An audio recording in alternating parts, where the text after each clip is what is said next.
ఆ విషయం కూడా నీకు తెలుసు. అన్నీ తెలిసిన మీరు ఎందుకిలా చేస్తున్నారు అత్తయ్య గారు? అలాంటి నిర్ణయం ఎందుకు తీసుకున్నారు? నిర్ణయం తీసుకోవడానికి నేనెవరు లక్ష్మి? ఎవరిని ఎప్పుడు ఎవరికి దగ్గర చేయాలన్నది ఆ దేవుడి నిర్ణయం. కరెక్టే అత్తయ్య గారు. అలాగే నిజమేదో అబద్ధమేదో కూడా ఆ దేవుడికే తెలుసు. ఆ నిజం మీకు తెలిసిన రోజు నా కళ్ళల్లో ఈ కన్నీళ్లు, మనసులో బాధ ఉండదు. ఏంటా నిజం?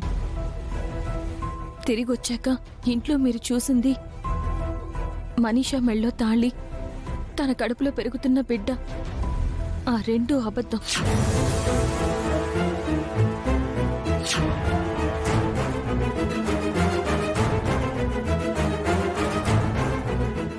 ఏంటి నువ్వు చెప్పేది లక్ష్మి?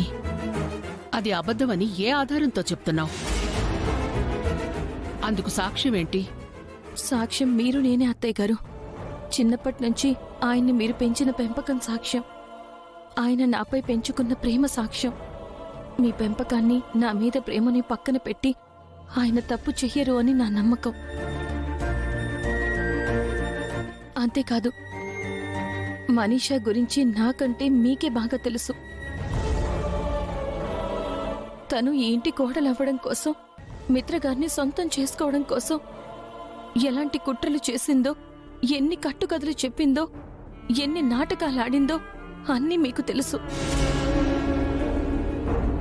అందుకే ఈ పెళ్లి అబద్ధమని, తన కడుపులో పెరుగుతున్న బిడ్డ అబద్ధమని, అసలు వాళ్ళ మధ్య ఏ తప్పు జరగలేదు అని చెప్తున్నాను. సారీ లక్ష్మి.